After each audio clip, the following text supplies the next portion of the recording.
te damos muchas gracias por este tiempo que podemos compartir juntamente con vos, Señor. Un tiempo de adoración, tiempo de refrigerio para nuestras vidas, porque el venir un día miércoles, entre semana, cuando el trajín de los días se hace difícil, Señor, tú nos das una reanimación en este lugar. Nos levantas, nos activas, papá. Queremos que esta palabra, que tu palabra se haga, Señor, esa espada de doble filo, que penetre a lo más profundo de nuestro corazón, que transforme, que cambie nuestra vieja manera, que podamos caminar y avanzar hacia tu propósito y hacia tu voluntad. Te necesitamos, Espíritu Santo, para poder abrir nuestros ojos y oídos espirituales y recibir todo lo que venga del cielo. En el nombre de Jesús. Amén y amén. Con nuestros ojos, nuestros oídos atentos, vamos a escuchar lo que el Señor me ha dado hace un tiempito atrás. Vengo procesando palabras ahí desde el mes de enero, que los tiempos que fueron de consagración fueron tremendos. Se soltó palabras. Aquí en este lugar el Espíritu Santo fluía, hubo sueños, y en eso me vinieron algunos pensamientos que yo los fui anotando de manera aislada, pero juntamente estos pensamientos venían con versículos y comencé a escribir palabras, ¿no? Ya hace un tiempito les compartí una y ahora sigue esta palabra que le he puesto como título: no vivas de cautiverio. No vivas de cautiverio. ¿Qué es el cautiverio? ¿Algunos se hace alguna idea qué es lo que es el cautiverio? Estar encerrados, ¿no? Aislados. Presos, ¿no? Llevados como esclavos, esclavitud. Así lo podemos definir el cautiverio, ¿verdad? Y recordando algunos de estos pensamientos que me vinieron en el mes de enero, el Espíritu Santo me decía frasecitas así como: respirando aires de desobediencia. Yo decía, Señor, yo estoy respirando aires de desobediencia. Y Él me hablaba de la iglesia en general, ¿no? Otro de los pensamientos que venían, que hay y existen personas quienes solitos, se colocan el yugo de esclavitud. En la antigüedad existía un yugo, era el cepo, una madera que te caía sobre la cabeza, los hombros, y eso te lo ponían a un condenado, a alguien que terminaba siendo cautivo, preso de su libertad, ¿no? Y el Señor me decía, hay personas que solos se meten en el yugo de esclavitud. O sea, nadie los mandó, nadie emitió juicio sobre él, pero esa persona sola va y se coloca ese yugo. Dice la palabra, ¿no?, que el Señor Jesús dijo: llevad mi yugo, que es ligero, llevad mi carga, que es ligera, que es mejor que el yugo del mundo, ¿sí? Es más liviano. Otra de las frases que el Señor me dio este tiempo, hola, ahí está, que el cautiverio siempre vino a raíz de desobedecer. El cautiverio siempre vino a raíz de la desobediencia, ¿sí? ¿Cuántos coinciden conmigo? Siempre que uno desobedece, que hace mal las cosas, que lleva una mala vida, ¿no? Se dice en el mundo, el que mal anda, mal acaba, ¿no? Y es un poquito esa frase que me venía hacia siempre, que hubo desobediencia, vino el cautiverio. Déjenme contarles aquí la historia en el libro de Jeremías, capítulo 25, a ver si me ayudan ahí con el proyector. Vamos a Jeremías 25, versículos del 1 al 14. Vamos a leer. Los vamos a ir explicando, no vamos a hacerlos tan extenso tampoco. 25 del 1 al 14. Dice así: vino palabra a Jeremías acerca de todo el pueblo de Judá en el 4.º año de Joacim, hijo de Josías. ¿Recuerdan a Josías? El rey Josías que reconstruyó el templo, que encontró el libro y se asombró. El rey Josías, dice la palabra, que hizo lo bueno porque él no conocía la palabra. Entonces él la estableció nuevamente al pueblo de Dios, a la palabra del Señor. Y este era su hijo Joacim, que llevaba ya un 4.º año de reinado, que es el primer año también de reinado de Nabucodonosor, el rey de Babilonia. El profeta Jeremías comunicó el mensaje a todo el pueblo de Judá y a todos los habitantes de Jerusalén. Les dijo: desde el año 13 de Josías, hijo de Amón, rey de Judá, hasta hoy, que son 23 años, recibí palabra del Señor y les hablé una y otra vez, pero no escucharon. Y aún que el Señor les envió a todos sus siervos los profetas una y otra vez, no oyeron ni prestaron ninguna atención. Ellos les decían: vuélvanse ahora de su mal camino, de la maldad de sus obras, y habitarán en la tierra que les dio el Señor a ustedes y a sus padres para siempre. No vayan en pos de otros dioses para servirlos y adorarlos, ni provoquen mi enojo con la obra de sus manos, y no les haré mal. Esto les hablaba el Señor. Pero no me han escuchado, dice el Señor, y me han provocado con la obra de sus manos para mal de ustedes.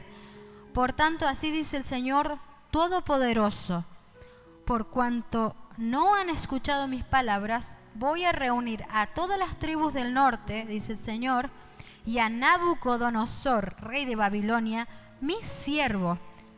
Miren qué tremendo ese versículo, ya lo vamos a volver a explicar. Mi siervo, dice, los traeré contra este país, contra sus habitantes y contra todas estas naciones en derredor. Los destruiré y los pondré por escarnio, por burla y en perpetua desolación. Haré desaparecer entre ellos la voz del gozo y la alegría, el canto del novio y la novia, el ruido del molino y la luz de la lámpara, y toda esta tierra quedará desolada, en espanto, y estas naciones servirán al rey de Babilonia 70 años.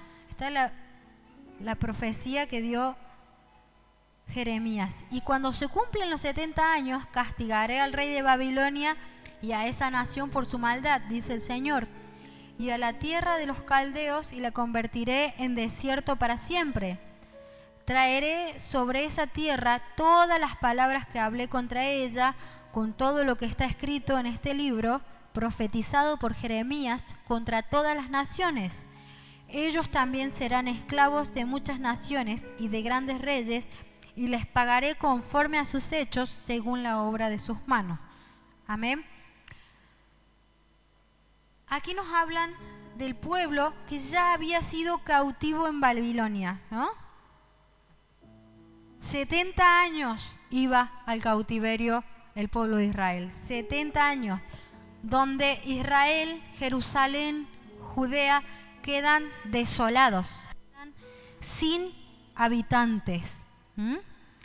El versículo 9, cuando decía que el rey Nabucodonosor era el siervo de Dios, a mí me llamó mucha la atención, porque en ocasiones nosotros le echamos la culpa de lo que nos sucede siempre a Satanás. Siempre decimos: no, el coludo, este que metió su garra. Pero nos sucede en ocasiones porque el Señor también permite situaciones en nuestra vida. A veces es Dios quien nos quiere dar un sacudón, que nos quiere hacer el tirón de oreja y decir: hey, yo te estoy hablando, haceme caso, ¿no? Como cuando lo agarramos a los niños, a nuestro hijo, y haceme caso, ya te dije 10 veces que no hagas eso. Solo me pasa a mí, tengo niños chiquitos. Así a veces es el Señor con su pueblo. Te dije 10 veces que no hagas eso, que no vayas para ese lado, que no te juntes con esta gente, que no. y no escuchamos, no hacemos caso. Eso es lo que le pasaba al pueblo de Israel. Estos habían sido esclavos en Egipto, y yo notaba acá, no aprendieron nada de ese cautiverio. Por el contrario, estos querían volver allá, querían dirigirse nuevamente a Egipto. Así sucede con algunos cristianos.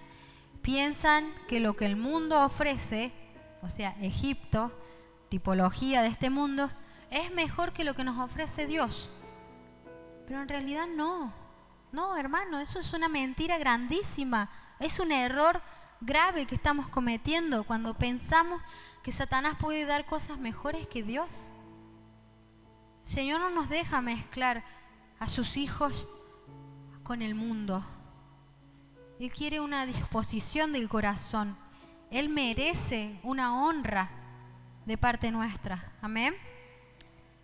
Vamos a analizar aquí mismo los capítulos 42 y 43 de Jeremías también. Vamos hasta ahí, ¿me acompañan? Un poquito más adelante. Voy a ir leyendo así medio salteado. En esta ocasión los judíos querían ir a Egipto. El verso 2 dice que le dijeron al profeta Jeremías: ruega por nosotros al Señor tu Dios por este resto. Antes éramos muchos, ahora quedamos pocos, como pueden ver tus ojos, para que el Señor tu Dios nos indique el camino que debemos seguir y lo que hemos de hacer. El profeta Jeremías les dijo: ya oí, voy a orar al Señor su Dios. O sea, él les decía, también es su Dios, como han pedido, y les diré lo que el Señor responda. No les ocultaré palabra. Y ellos dijeron a Jeremías: el Señor sea testigo veraz y fiel contra nosotros si no cumplimos todo lo que el Señor tu Dios te mande decirnos. Sea bueno o malo, a la voz del Señor nuestro Dios, a quien te enviamos, obedeceremos, para que obedeciendo la voz del Señor nuestro Dios nos vaya bien. Mentira, no obedecieron nada. Entonces le decían a Jeremías: sí, todo lo que te diga el Señor tu Dios. Y Jeremías les recordaba: el Señor su Dios, también es el Dios de ustedes. ¿Cómo son cabeza dura? Y era mentira, no le iban a hacer caso. Solamente, esto me hizo acordar a cristianos que van de un líder, a otro, de un pastor a otro, preguntando: tengo que hacer esto, no sé qué. Pero no es que quieren obedecer al primero, sino que quieren escuchar que les digan: sí, anda y hacelo, por más que sabe que está mal. ¿Entienden? Este pueblo, este remanente del pueblo hacía esto: sí, vamos a escuchar, vamos a obedecer. Pero es mentira, no quería obedecer. Estos querían hacer la suya, pero esperaban que Jeremías escuchara de parte de Dios: sí, vayan a Egipto. Nunca el Señor les iba a decir que vayan a las manos de Satanás. Jamás el Señor los va a poner en manos de Satanás. Que Él permita que vos vayas por tus caminos es otra cosa, porque Él separa su cobertura de tu vida, la saca, porque vos querés ir en pos de otros dioses, en pos de otras religiones, en pos de otras creencias, otros anhelos que nada tienen que ver con el Señor. Amén. Entonces Él te da libre albedrío. Vos elegís, andá donde vos quieras, hacé lo que vos quieras, pero después vienen las consecuencias. Y es lo que sucede después en el capítulo 43 y 44. Dice el 43 como título en mi Biblia: los judíos emigran a Egipto. Y Dios les dijo que no fueran. En el 42, 19, vino la palabra de Jeremías: remanente de Judá, el Señor les dice: no vayan a Egipto, sépanlo bien. Se los advierto hoy, ustedes cometieron un error fatal cuando me enviaron al Señor su Dios, diciendo: ora por nosotros. Hoy se los declaré, pero ustedes no quieren obedecer al Señor su Dios. En todo lo que me mandó a decirles, ahora pues sepan de cierto que a espada, hambre y peste morirán en el lugar donde desean ir a vivir. ¡Wow! Jeremías le estaba advirtiendo de todas las formas, de todas las maneras posibles, y estos cabeza dura no querían hacer caso, preferían irse a Egipto. Creían que allá la vida iba a ser mejor, vive la vida loca, no sé. Realmente no sé qué se les cruzaba por la cabeza volver a un lugar que estuvieron 400 años esclavos. O sea, no fueron 2 años, no fue una prisión de momento como la que sufrió en ocasiones el apóstol Pablo, sino que 400 años esclavos a esa tierra vuelven, ¿no? A mí no me cabe, ¿en qué cabeza cabe decir voy y hago lo mismo, voy al mismo lugar? Y dice así el capítulo 43, versículo 1, cuando Jeremías acabó de hablar al pueblo todas las palabras del Señor su Dios, todo lo que el Señor les había enviado, Azarías, hijo de Osaías, Joán, hijo de Carea, y todos los varones soberbios dijeron a Jeremías, mentiras dices, no te envió el Señor nuestro Dios a decir, no entren a Egipto a vivir allá, sino que Barut, hijo de Nerías, te incita contra nosotros para entregarnos en manos de los caldeos, para matarnos y deportarnos a Babilonia. Estos creían que Jeremías estaba tramando algo para volverlos a Babilonia. Y Jeremías estaba tratando, lo único que estaba queriendo hacer era advertirles, sacarlos de su error, cambiarles el pensamiento, no se vayan a Egipto, no hagan eso porque lo van a pasar mal.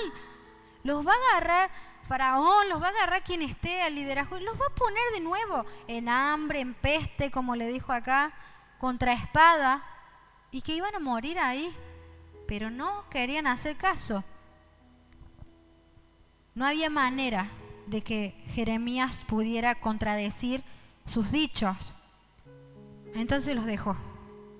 Hagan lo que quieran. Y ahí me volvieron estas frases que les comentaba al principio. Se colocaban solitos el yugo, ¿no? La desobediencia los encegueció. Quedaron ciegos a raíz de esa desobediencia. Y quedaban juntamente enredados en su error. ¿Cuántas veces estamos así nosotros mismos, no? Nos enredamos con lo mismo, con el mismo problema, con una situación que no nos deja avanzar, que nos tiene así como el hámster en la ruedita, dando vueltas siempre en lo mismo. Pero eso es a raíz de la desobediencia, no es otra cosa. Cuando nosotros obedecemos al Señor todas sus palabras, Él es bueno, Él es fiel, nos bendice, abre caminos donde no los hay, dice la palabra. Pero Él busca un pueblo obediente, un pueblo rendido al Señor, un pueblo humillado, un pueblo que crea en su palabra. Estos eran incrédulos, no le creían al profeta de Dios. También era una época muy difícil, había falsos profetas, yo sé que sí, entonces era difícil distinguir, pero Jeremías se sometía a Dios, estaba todo el tiempo escuchando la voz de Dios.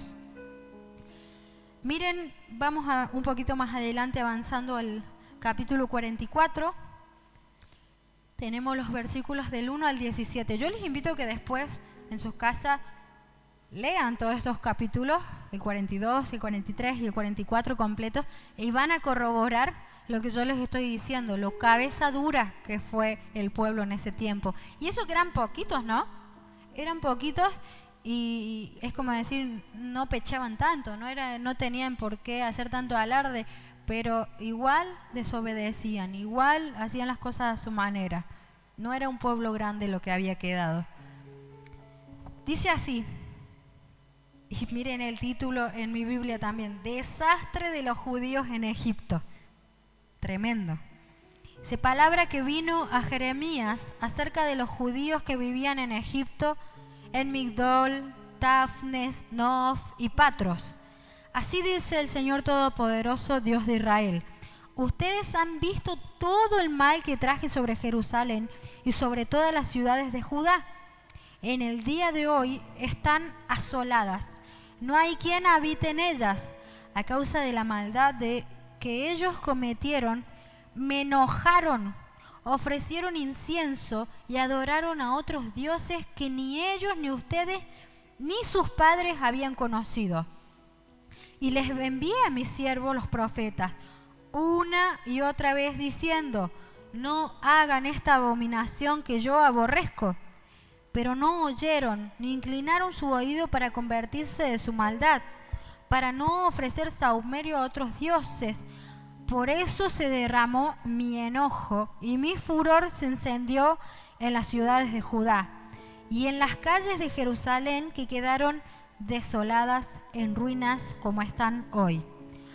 Ahora pues, así dice el Señor Todopoderoso, Dios de Israel, ¿por qué hacen tan grande maldad contra ustedes mismos, para que en Judá sean talados hombres, mujeres, niños y bebés, sin que les quede residuo alguno?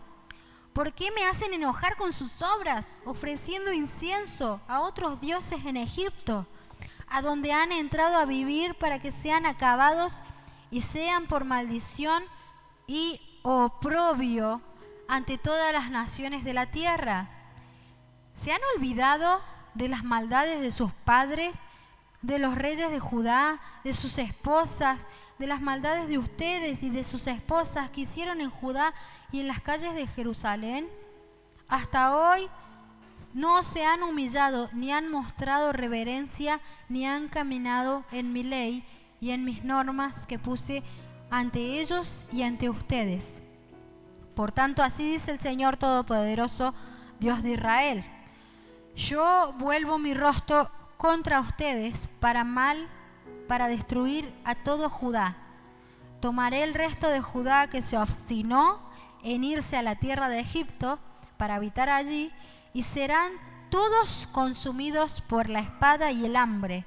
A espada y hambre morirán desde el menor hasta el mayor, y serán maldición y espanto, desprecio y oprobio. Bueno, y ahí sigue una serie de castigos más, pero yo anoté la palabra oprobio. Desprecio y oprobio iba a ser este remanente del pueblo por no obedecer. Y el oprobio tiene como significado la deshonra, humillación, descrédito público o vergüenza pública. Eso es lo que iba a venir a ellos, vergüenza. Iban a ser humillados, iban a ser despreciados por los egipcios y por todos los otros pueblos que existían ahí alrededor. Dice, castigaré a los que moran en Egipto como castigué a Jerusalén con espada, hambre y peste. O sea, no solo iban a ser castigados el pueblo de Israel, sino que ellos mismos llevaban ese castigo al pueblo donde se iban a habitar, ¿no? Porque eso sucede cuando se enciende el furor de Dios, cuando se enciende el enojo, cuando algo al Señor le abomina, no quiere, no lo desprecia, suceden estas cosas. Viene hambre, viene desolación. Si lo aplicamos a nuestras vidas, viene quiebres de familias, rupturas matrimoniales, hijos que se van a la droga por la desobediencia, a raíz de que todo lo que entra por la cabeza, ¿no?, desciende al resto del cuerpo, al resto de la familia. En el ámbito de la iglesia también, si hay un grupito que está en desobediencia, descarrilados, comienzan a contaminar al resto del cuerpo, comienzan a arrastrar a otros a lo mismo, ¿no? Sucede así, todo pecado es contagioso, es como los piojos. Yo me acordaba, a mí pasaba un piojo por la esquina y se me pegaba. Mi mamá me veía con las manos así, que rasquete, ya te subió otro piojo. Sí, tengo cuero cabellero dulce, pero me parece que el resto del cuerpo es amargo, porque los mosquitos no me siguen, no me pica ni uno. Los piojos me seguían. Bueno, así es cuando hacemos mal. Es como que saltan uno, otro, así van de piojito a piojito, contagiándose, haciendo una bola y terminamos enfermos. Termina el cuerpo enfermo, enceguecido por la misma desobediencia, ¿sí? Entonces Dios vuelve y habla en juicio a su pueblo. Vuelve y les dice, no hagan esto, porque ninguno volverá a su tierra, excepto unos pocos fugitivos. Se ve que algunos lograron escapar de estos que se querían ir a Egipto, que querían vivir en Egipto.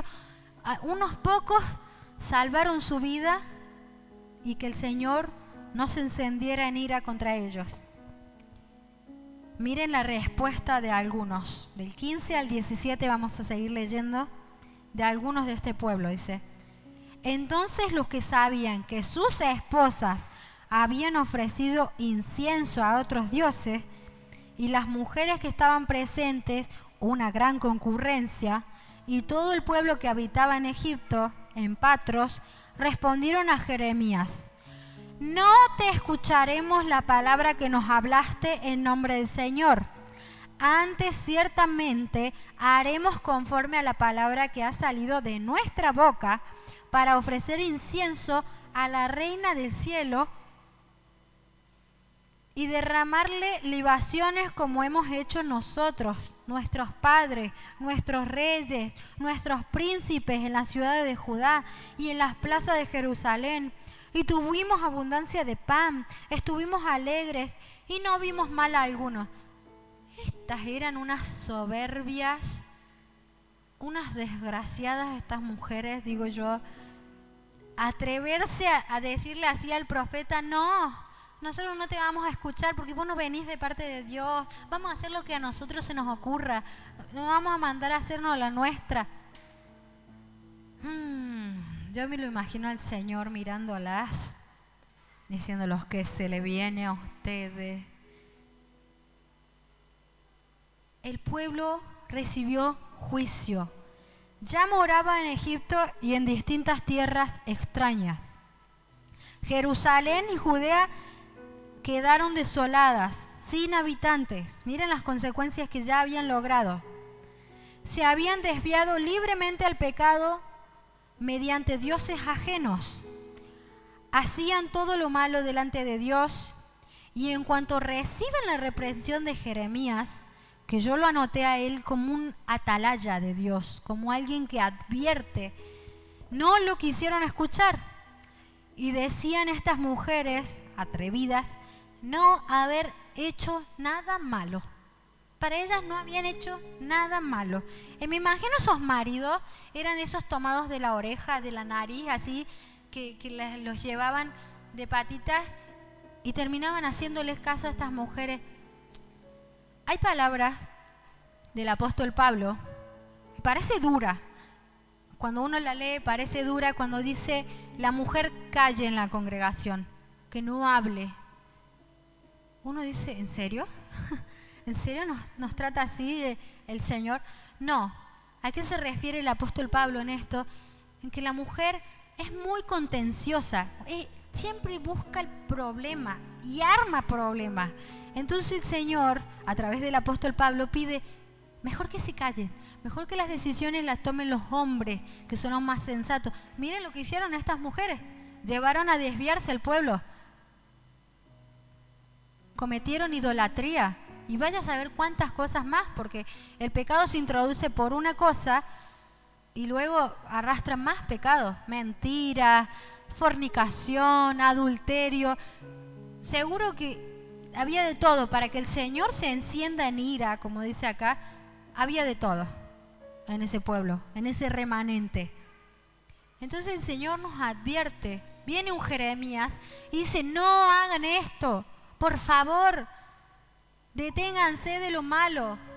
En toda esa época existían atalayas de Dios. ¿Qué es lo que era una atalaya?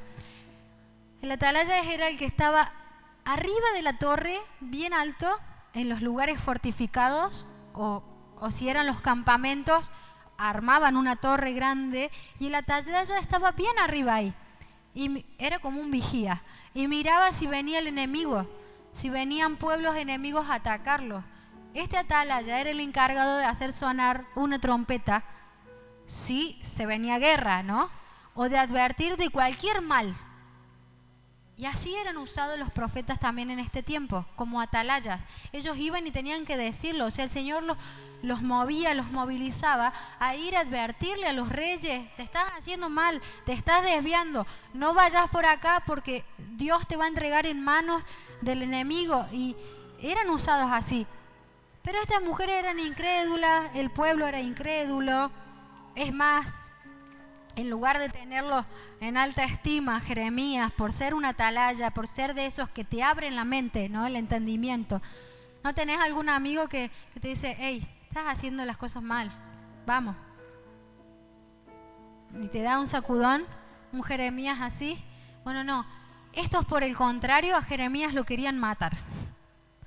Que querían matar la voz de Dios en ese tiempo. Querían matar a quien les estaba haciendo bien, a quien les estaba marcando un buen camino. Había así también, como dije recién, en esa época falsos profetas, profetas que endulzaban el oído. No sé si recuerdan que el otro día mi esposo dijo, no queremos ser azúcar, ¿no? Cristianos azúcar, endulzarle el oído a la gente con el que pare de sufrir, venga, reciba el amor de Dios y todo. Sí recibimos todo eso, pero no van a parar de sufrir. Van a parar de sufrir si se someten a Dios, si cumplen la voluntad de Dios, si el propósito está en su vida y lo creen y empiezan a caminar en santidad. Ahí van a sufrir, van a parar de sufrir. Y por eso es que el Señor nos ha mandado a hacer sal, ¿no? La sal arde en una llaga, ¿verdad? En una lastimadura. La sal molesta. Bueno, eso tenemos que ser molestos para el mundo. Tenemos que ser los que erradiquen el pecado. Cambiemos la situación, no que le endulcemos, no que le sigamos el juego. Bueno, está bien, hacelo. Dale para adelante. Si es lo que tu corazón te dicta, hacelo. No. Nunca van a recibir un consejo así de mí. Paréntesis. Dale, mandate. No. Si nosotros vemos que uno está obrando mal, que se va a caer, no como al nene cuando va con los deditos al bebé. No, saca la mano de ahí, te vas a quemar, está el enchufe. No, tuto a eso. Bueno, así es el atalaya. Se encarga de advertir del peligro al resto del pueblo. Se encarga de que no caigan en las garras del enemigo. Pero este pueblo no quería escuchar a Jeremías. No quería hacer caso, pensaban que lo que él decía no era palabra de Dios. Pero nosotros debemos actuar así, advertirnos el uno al otro del error, para que no caigamos en cautiverio, derrota espiritual. No debemos permitir que el otro se hunda en pecado. Confrontar con el celo de la verdad y volverlos a Dios. Atraerlos a los brazos del Padre, decirle: bueno, está bien, te equivocaste, fallaste, oremos, pedí perdón, humillate delante de Dios y volvé, así, volvé a la casa del Señor.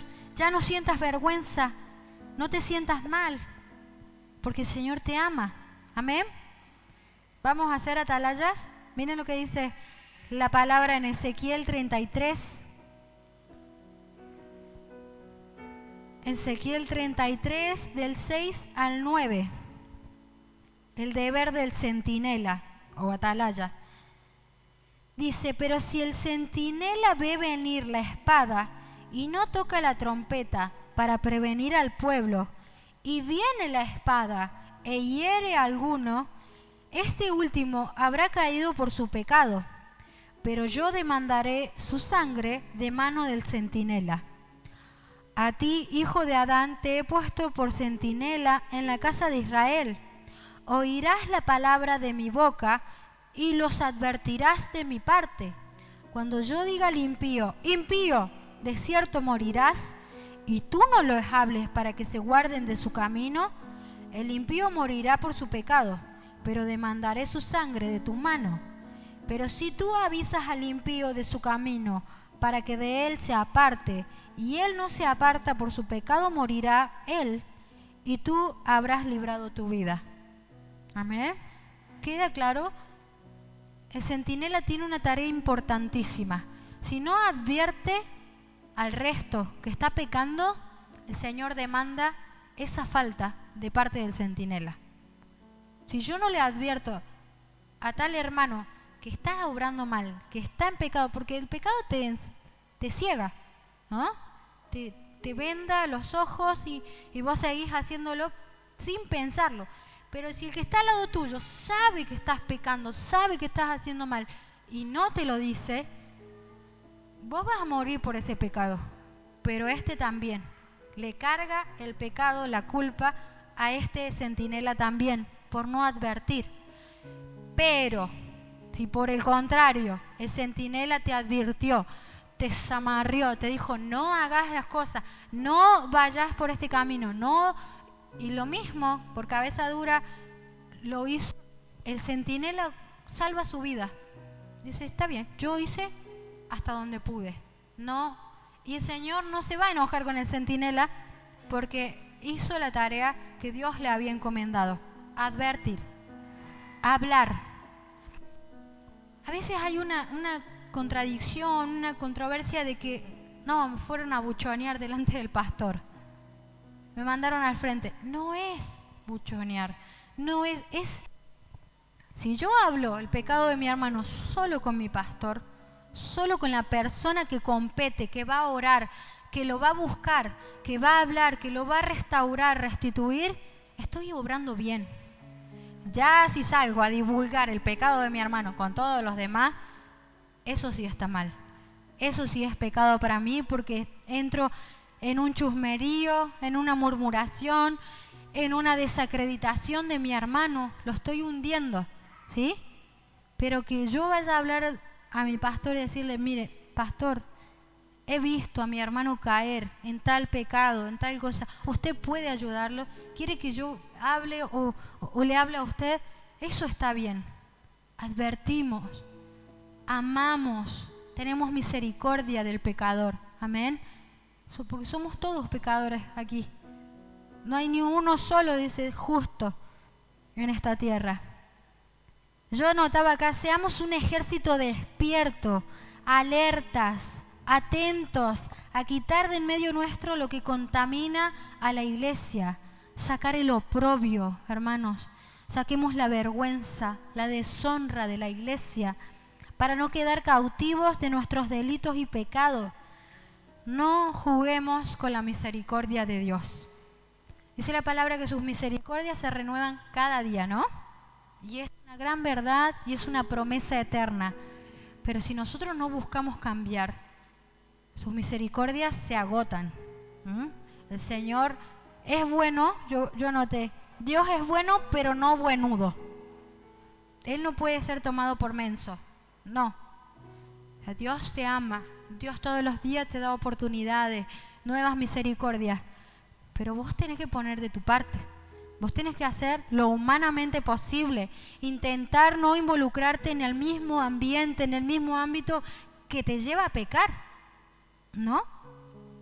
Con las mismas personas, reunirte, con aquel que te hace ir al pecado. El Señor nos dice que nosotros nos tenemos que apartar de la maldad de este mundo. Somos hijos suyos, somos hechura, pero somos guardados para Él. Disculpen. ¿Estamos entendiendo? Vamos, acompáñenme a Mateo 18. Ahí viene la mejor parte. No todo es duro en esta palabra, no todo es esto tan fuerte. Ahí viene la mejor parte. Mateo 18,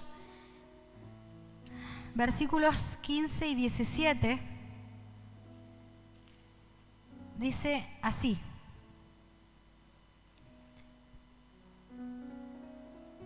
si tu hermano peca contra ti, ve y muéstrale su falta entre tú y él solos.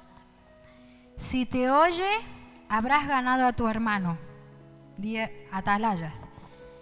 Si no te oye, toma aún contigo a 1 o 2, para que en boca de 2 o 3 testigos conste toda palabra.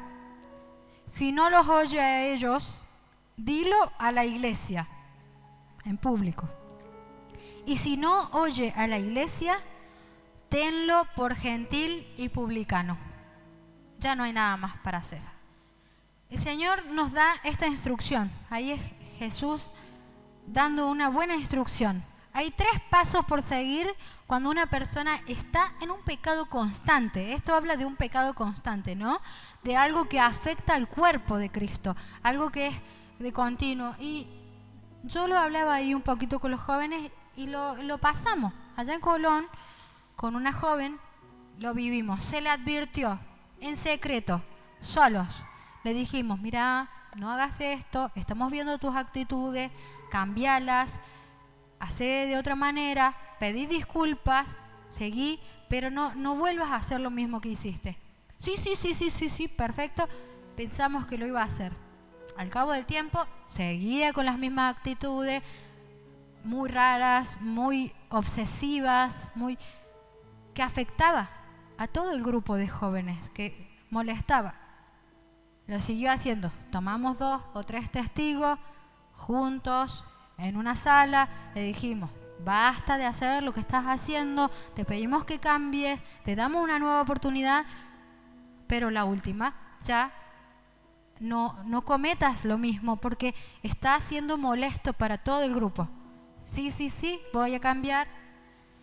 No vimos cambio, no vemos que haya arrepentimiento, entonces se lo expone a la iglesia.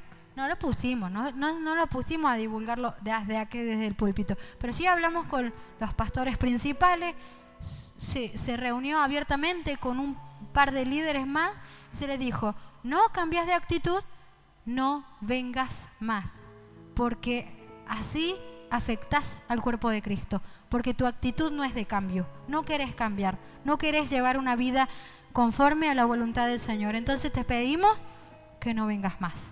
Y así fue, así es como nos dice la palabra. Si esta persona no hace caso a todas las advertencias, es tomado como gentil. ¿Qué se dice gentil? Tomado como una persona necia del mundo, que no quiere hacer caso, que no quiere obedecer a Dios. Amén. Entonces cuando usted vea que, tal hermano, que les digan, no, me corrieron de la iglesia. No, mentira, no te corrieron. Te dieron un montón de oportunidades para hacer las cosas bien y vos decidiste hacerlas a tu manera. Entonces no digas que de la iglesia te corrieron. ¿Ah? Callemos esas voces también. No dejemos que el enemigo meta la cizaña, porque no es así. La iglesia actúa de esta manera, como lo dice ahí en Mateo. En lo secreto, con testigos, en lo público, y si no, chau. ¿Sí? Continuamos con el mensaje, ahora destacando a un valiente, que quiero que ustedes lo conozcan, quiero mencionárselos porque este no era ningún guerrero, no era de los selectos de David, ni alguien muy ahí elocuente, muy mencionado en la palabra, sino que en estos versos solamente aparece, pero era porque él era un varón consagrado a Dios y velaba por los intereses de Dios, por la santidad de Dios. Este fue el sacerdote Finés. El sacerdote Finés está situado su historia en Números, capítulo 25, del 1 al 13. Este era linaje de Aarón, era nieto de Aarón, Finés. Dice así, versículos 1 hasta el 13, en adelante dice, cuando Israel estaba en Sittim, los hombres de Israel empezaron a fornicar con las hijas de Moab. Ellas los invitaron a los sacrificios de sus dioses y el pueblo comió y se inclinó a sus dioses. El pueblo se unió a Baal Peor y el furor del Señor se encendió contra Israel. El Señor dijo a Moisés, toma a todos los príncipes del pueblo y ahórcalos en pleno día ante el Señor. Así el furor del enojo del Señor se apartará de Israel. Hago paréntesis. ¿Cuál era el furor en ese tiempo que se encendió el Señor? Enfermedad. Estaba muriendo mucha gente enferma, como una pandemia se había propagado, pero era a causa del pecado de estos que se acostaban con las mujeres moabitas, que iban a los sacrificios de ídolos paganos, ¿sí? Entonces Moisés dijo a los jueces de Israel: mate cada uno a los suyos que hayan adherido a Baal peor. En eso, uno israelita trajo a una madianita a sus hermanos a la vista de Moisés y de toda la congregación de Israel, cuando ellos estaban llorando a la entrada de la tienda de reunión. Este cara dura trajo a la madianita, la traía de la mano para llevarla a su tiendita y ahí hacer sus cositas. Cara dura, a fornicar dentro del pueblo. Trajo el pecado a la vista de todo el pueblo, a la vista de Moisés, de todo Israel.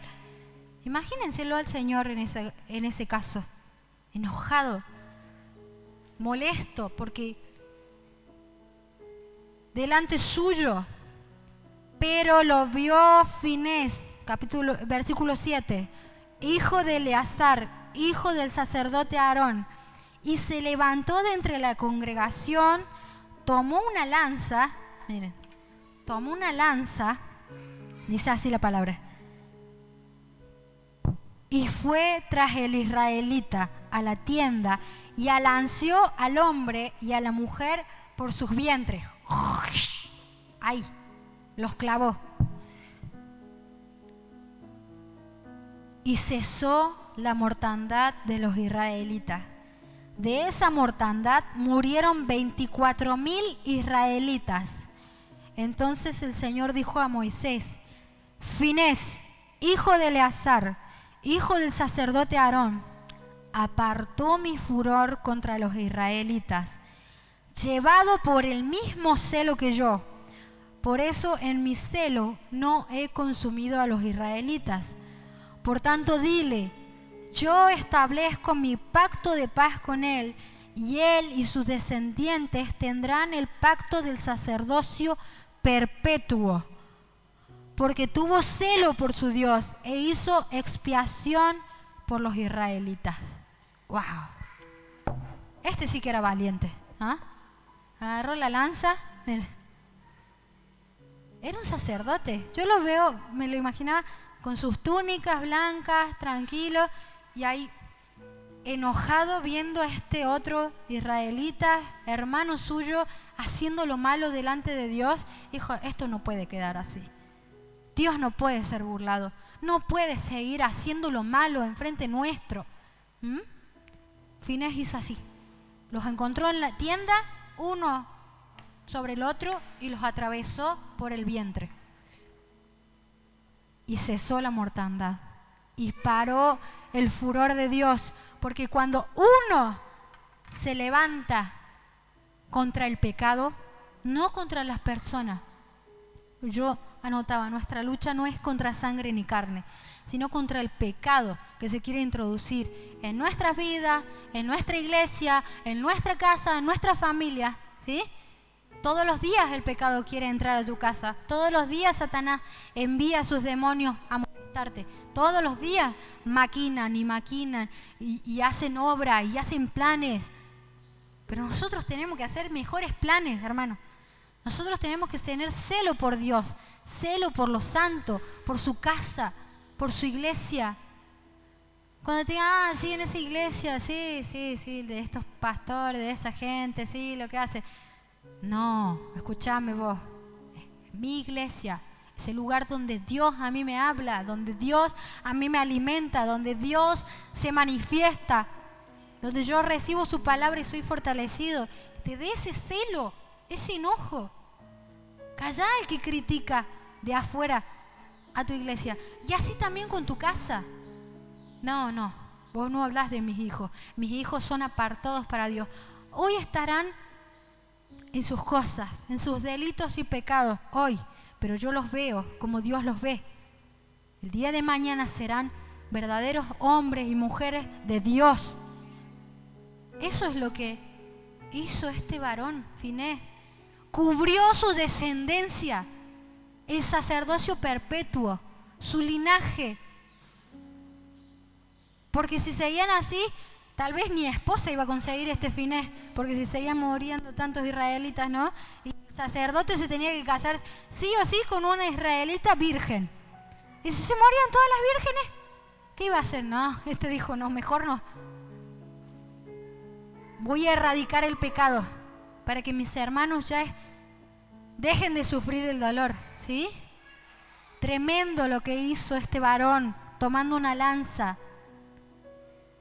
Nosotros no tenemos que ir contra la persona, sino contra el pecado.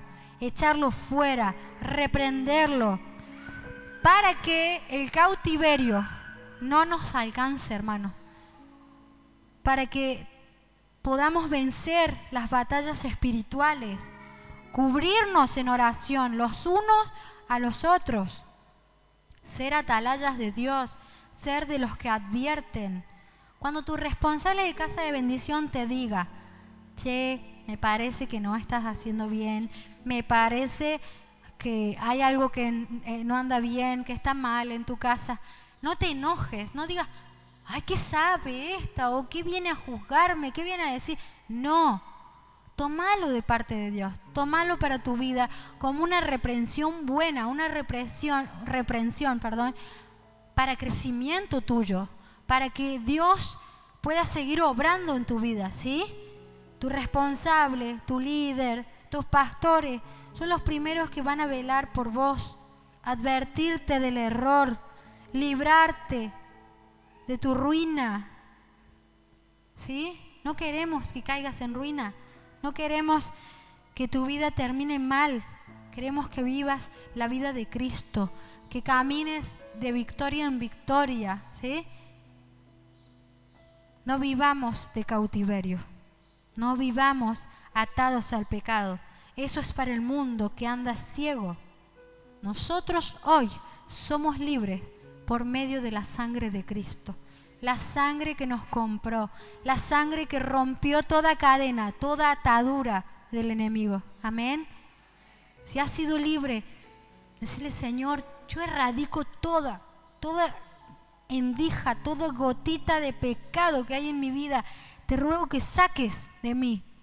Somos libres para liberar a otros por medio de Jesús también. Señor nos va a usar a nosotros, nos va a usar, como dice la palabra, no podemos ser ciegos guía de ciegos. No va a usar al mismo mundo para traer a otros a la iglesia, a otros del mundo. Porque ¿cómo va a guiar, literalmente, ¿no? ¿Cómo va a guiar un ciego a otro ciego? Van a caer al pozo, van a terminar mal. Pero si nosotros ya se nos cayó la venda, ya hemos sido libres del pecado, nosotros que vemos, tenemos que llevar al pecador y decir, no, por acá no, vamos a la derecha, a la izquierda, seguir caminando, que Dios está allá, al final del pasillo, ¿sí? Seamos de los que buscan la libertad para sus vidas, para su casa. Nuestra guerra no es contra sangre y carne, es contra Satanás, contra sus principados, y la ganamos por medio de Jesucristo, por medio de la sangre del Cordero. ¿Cuántos pueden decir, gloria a Dios, aleluya? ¿Sí? El Señor nos advierte en esta noche. Seamos un Finés, seamos de esos que no quieren ver el cautiverio en sus vidas, que no quiere caer en esclavitud, que no quiere al pecado en su vida, en su casa. Amén. Yo creo que ustedes son gente así. Ustedes, la gente que viene cada domingo, que no quiere el pecado. Porque el pecado te mata, te destruye, te saca de los planes de Dios, ¿sí? Por cuanto todos pecaron, fueron destituidos de la gloria de Dios, dice el libro de Romanos. Todos somos pecadores. Ninguno puede juzgar a otro, ninguno puede decir, no, tu pecado es más grave que el mío. No, Señor. Para el Señor todos los pecados son iguales. Son vistos de la misma manera. Las mentiritas blancas, las mentiritas rosas, las mentiritas del color que sea, el asesinato, lo que sea que hagamos que esté fuera de la voluntad de Dios, es pecado. Y el Señor lo juzga y lo mira de la misma manera. Ahora nosotros también lo miremos como el Señor. Tengamos misericordia de lo que ha hecho el otro. Si el otro ha fallado, digamos, oh, qué vil pecador que sos. Claro, si a esos vino a buscar el Señor, al vil pecador, a lo menospreciado del mundo, el Señor lo ha sacado de las tinieblas a la luz. ¿Sí? ¿Cuántos pueden decir amén? Te invito a ponerte de pie y oramos para que esta palabra nos llene, nos ministre ahora al volver a nuestro hogar también, podamos impartirla, compartirla con otros, decirle, yo tengo misericordia de vos como Dios también la tiene y la tuvo conmigo. Cerrá tus ojos ahí y acompáñame en oración.